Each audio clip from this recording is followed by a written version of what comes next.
CSC 216, aka CSC Passe. We chiming in with our very first guest of this evening, Mr. B. Carter. What's going on, my man? What's going on? It's Brandon Carter. How y'all doing? Let's let the people know exactly what you're doing, what you're a part of, and didn't even know that you and Rob had the podcast going on, man. So talk about that as well. Yes, I do a podcast with comedian Rob Ward and B. Titty. It's called 2.5 Men. It is on Apple Podcasts right now, so you can go and do that. What did he say? Wait, what? Don't say the name again. Oh, it's called 2.5 Men. There Like- we go. Something for Your that. partner's name. Yeah. Oh, B. Titty? Oh, don't say. Oh, that's literally his first and last name. Oh, Oh, no. His name is Brian Titty. Or okay. Tidwell. How you spell it? I'm just kidding.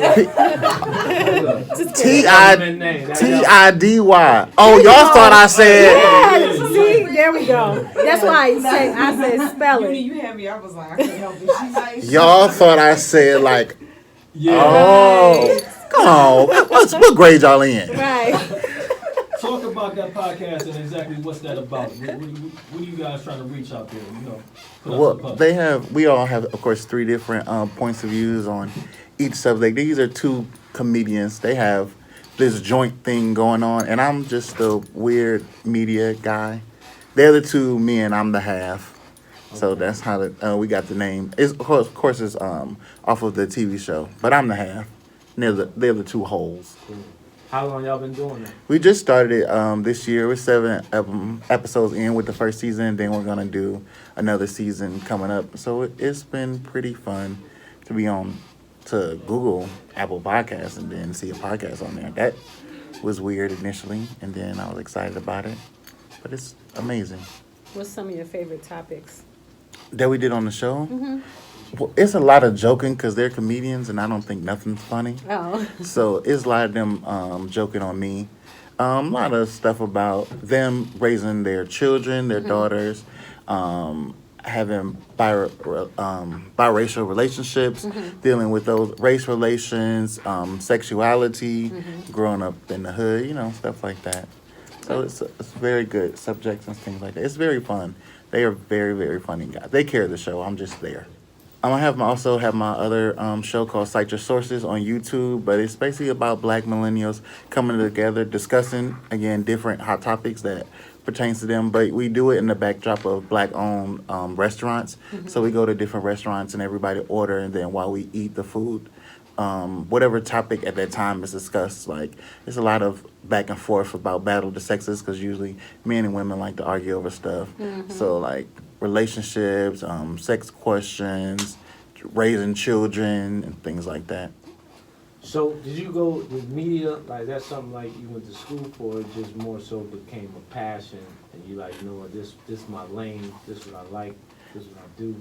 I went to Ohio Center for Broadcasting. I think I always wanted to be in media since I was a little kid. I used to make my own magazines, and I still have those. So on my bad days, I go look back at those, the days where you want to give up, and then I go back and look like how long I've been doing it. So I started out making my own magazines when I was a kid, and then I didn't go to school for it till I was like 24, and I should have really went to school for journalism when I first graduated high school, but I thought I wanted to do something else. Be like that sometimes. And I hate it. The reason why I reached out to you, I would see you in passing a lot. And, I always try to keep my ears to the streets, or if I got some interviews or anything going on. And I always used to just kind of see you, like, supporting people or just being in a building. And I'm like, this guy seemed pretty interested. Let me reach out to him and interview him. So I didn't even know that you was doing the podcast or the radio thing. Yeah. And, Yeah, I always support people. That's How was fun. your experience at the Ohio Media School? It taught me a lot. Most of the stuff I already knew just because I researched my own stuff, but it gave me a lot. It actually gave me a lot of confidence to feel like I know stuff. So, and to go more towards the media and stuff. It taught me a lot. I learned how to work ethic, and my internships at the Mike Trevisano show at WTAM taught me a lot. So I did learn a lot. Yeah. Confidence mostly. So you mentioned not too long ago about, when you're having a bad day, and you think about throwing in the towel. What makes a bad day? Like, what is not adding up for you to where it's like, man, we might need to go back to the drawing board? And then what gets you over that? I don't know if it's because I think I probably want instant success too much, and then be like, it seemed like it's taking forever, Yeah. like a long time. Like I wanted to be famous at like 15 years old, so I thought like, so to me like I'm so behind schedule, so it always seemed like, or if I have like interviews at like radio stations and I don't get it, like I had interviews at TV stations in other cities and I drive to them. 2 or 3 interviews and then I don't get it. I'm like, man, what's wrong with me? Yeah. Those days. Got you. And I'll be like, why I didn't get this interview? It was one radio station, I had to interview with them like 3 times. And I'm like, dang, why can't I get this? And then I don't know. And what gets me over it, just when it's something you really want to do, that's the thing. That's how you know you really want to do something. When you could just get over the fact of like not having what you think you need right now, and so you go about like, let me try this a different way then. Or let me create my own content that people will see and then do it from there. I like that, man.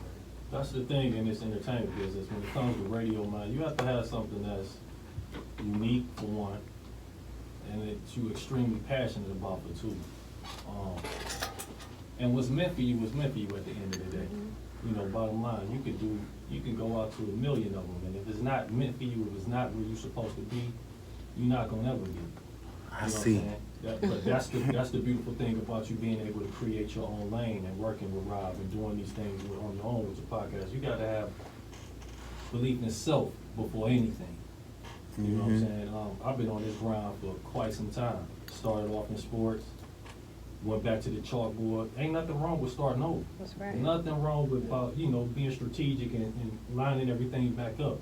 I made some mistakes. I had some victories, the whole 9. But it's about how you come out and go back to the chalkboard and get everything straight. Now I feel like we got something that's a home run out the park. It's just about getting it on the right, or getting it seen by the right people. The whole 9. So the podcast with Rob, also what you doing, what's the other one? Cite Your Sources. Cite Your Sources. Now, is that kind of like the battle of the sexes, or the women versus the men thing? Well, that's one of the topics, but it's not always the main topic. It's just that it turns out that way. Because, you have a panel full of men and a panel full of women, and they usually going to go back and forth about their opinion These easily. women always be wanting to argue and always think they be knowing always. Sometimes men is wrong. Never over black women. Never over the black women. So, anything else? You hit me with, you got an event coming up October 12th, 6:30 to 9. It's at the B-side. It's called Poetic Justice. And it's a poetry night, and it's to raise awareness to people who were killed due to gun violence. I lost 2 close people to me in these last 2 years. One October 15th, 2017, then July 25th, 2019, and it changed, like it literally changed my life. I didn't know how to move forward in grief process. Like I literally didn't know how to live again. So I had to learn. I'm still not really dealing with it well. So I had to learn how to live again. And one of the Poetic Justice things, because I used to be a poet when I was younger, and one of the last things we talked about was me writing poems again before he passed away. So this creating this poetry event helped me with the grief a little bit. Then this year we collect toys, and around Christmas time we're going to give it to the kids whose parents were killed due to gun violence over these last few years. Is this your first one? This is the second one. The second one? That's pretty dope. Shoot out your social media, anything that you may have going on, and the times and the place of that event. Brandon Carter 211 on all social medias. I'm gonna have my website BrandonCarter211.com, and Poetic Justice Volume 2 Trap Soul is gonna be at the B-side October 12th, 6:30 to 9 o'clock. That's a Saturday.